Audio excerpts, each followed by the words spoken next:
हर हर महादेव दोस्तों। आशा करते हैं भगवान भोलेनाथ की कृपा से आप सब लोग बहुत अच्छे होंगे। आज हम लोग राउरकेला के लिए निकले हैं। राउरकेला में हमारी कुछ पार्टी है जहाँ पे हम उनसे भी मीटिंग करेंगे। और अभी थोड़ी नाइट हो गई है और फिर वहाँ से बीच में संडे आएगा। आज एक्चुअली सैटरडे है, कल संडे रहेगा। तो संडे को हम भगवान वेद व्यास जी के आश्रम भी जाएंगे वहाँ दर्शन करने के लिए। वेद व्यास जी का एक्चुअली बहुत बड़ा महत्व है हमारे सनातन समाज में। ग्रंथों की रचयिता उन्होंने की है।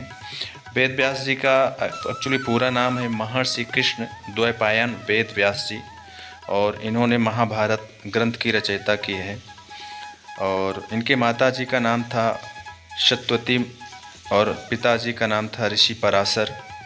और ये जो है इनका एक आश्रम है, बहुत बड़ा आश्रम है और राउरकेला में। और हम लोग वहीं पे अभी आए हैं दर्शन करने के लिए।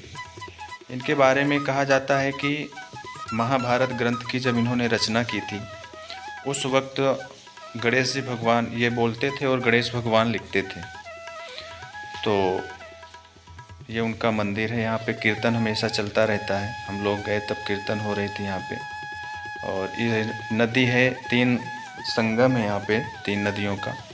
हनुमान जी की मूर्ति है। और ये जो वट वृक्ष है, पीपल का पेड़ है, बरगद का पेड़ था शायद, तो इसके नीचे ही जो है ये बहुत पुराना वट वृक्ष है। और इसके नीचे ही ऋषि पराशर ध्यान करते थे, स्नान वगैरह करके आते थे।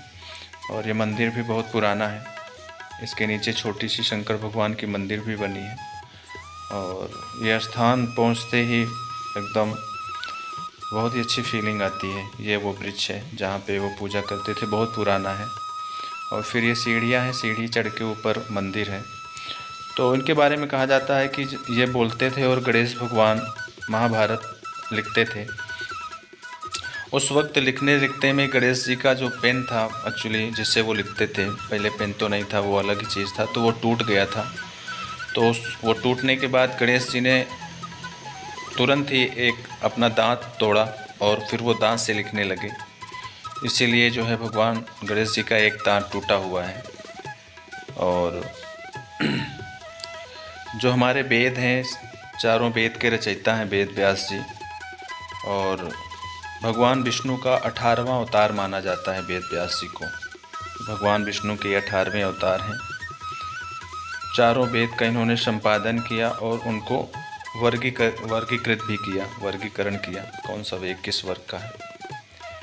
तो यहाँ पे आने का हमारा सबसे मकसद यही था कि यहाँ, क्योंकि हमने सुना था कभी बट उनके बारे में ज़्यादा कुछ पता नहीं था। आज भी बहुत सारे लोग ऐसे हैं जिनको नहीं पता कि महाभारत की रचना कैसे हुई, किस तरह से हुई। तो उनके लिए यही है कि वेद व्यास जी बोलते थे और गणेश जी लिखते थे। हनुमान जी की बहुत ही प्यारी मूर्ति, बहुत ही बढ़िया मंदिर है।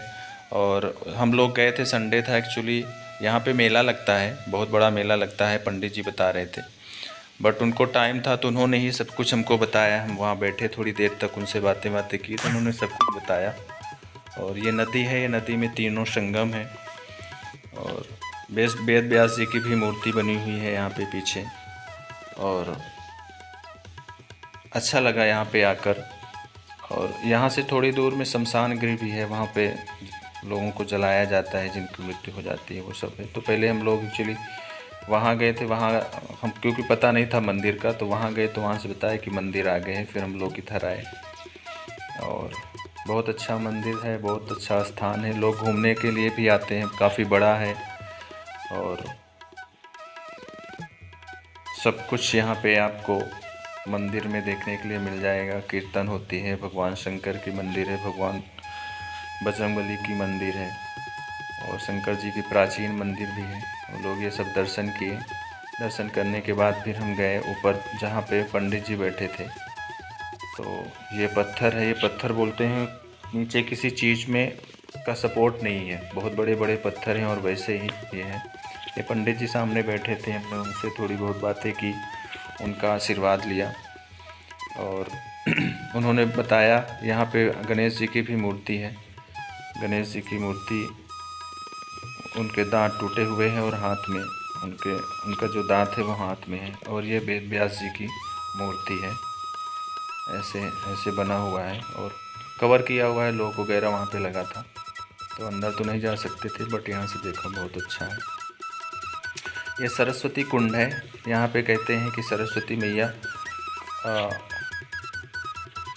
खुद ही वहाँ पे आपको आप किसी ने उनको वो नहीं किया, खुद ही प्रकट हुई यहाँ पे।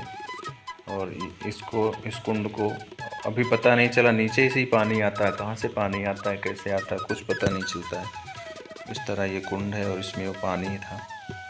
तो नहाने वहाने के लिए तो लोग नहीं नहाते हैं, बट हाँ दर्शन ज़रूर करते हैं, दर्शन करते हैं। और दर्शन करने के बाद जो है, क्योंकि नहाने जैसा तो है नहीं, जिसको नहाने की इच्छा है वो फिर अपना नीचे जाके नहाता है। वहाँ तीनों नदियों का संगम है। एक्चुअली एक तो सरस्वती माता है, 2 नदी कौन सी हैं मुझे अभी ध्यान में नहीं आ रहा। कुछ बताया तो था पंडित जी ने, पर ध्यान में नहीं आता क्या कौन कौन सी नदी है। इस तरह से काफ़ी बढ़िया बनाया हुआ, काफ़ी बड़ा है, बहुत बड़ा स्पेस तो बहुत बड़ा है। और मंदिर को भी बहुत अच्छे से बनाया हुआ है। फुल हरियाली है, पेड़ पौधे सब कुछ लगा है चारों तरफ। और जो भी घूमने के हिसाब से आता है, ये पूरा ऐसे बनाया हुआ है। यहाँ वेद व्यास जी की मूर्ति लगी हुई है और इसको भी बहुत ही सुंदर तरीके से बनाया हुआ है। कभी भी अगर राउरकेला जाना हुआ किसी का या उधर जा रहे हैं तो दर्शन करने लायक जगह है। फैमिली के साथ आप जा सकते हो और दर्शन कर सकते हो। अगर टाइम है तो वहाँ नहाने के लिए भी है। लोग नहा भी रहे थे, बट हम लोग क्या घर से नहा के निकले थे तो हम लोगों ने नहाया नहीं। बाकी अगर जिसको नहाने की इच्छा है वो वहाँ पे नहा भी सकता है। बहुत अच्छे तरीके से सब कुछ बनाया हुआ है। और यहाँ गाइड तो नहीं है, पर पंडित जी से अगर बातें हो सकती है तो उन्होंने सब कुछ बताया हमको कि किस तरह से वेद व्यास जी यहाँ रहते थे और किस तरह से। पहले बहुत छोटा सा स्थान था, छोटा सा गुफा भी उनका आज भी बना हुआ है जहाँ वो बैठ के ध्यान करते थे। और अब तो काफ़ी कुछ सरकार ने वहाँ पे अच्छा कर दिया, बेहतर बना दिया है। भगवान महर्षि वेद व्यास जी, जिनकी बहुत ही बड़ी शक्ति है, दैवी शक्ति है जिनके ऊपर, उस खुद ही वो भगवान विष्णु का 18वां अवतार है। तो फिर उसके आगे तो सब कुछ निराधार है।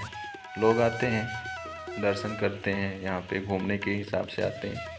अगर आप फैमिली के लिए आते हो तो बहुत ही अच्छा है। यहाँ 2-3 घंटे 4 घंटे आराम से रह सकते हैं। जय श्री कृष्णा, जय श्री विष्णु भगवान, जय वेद व्यास।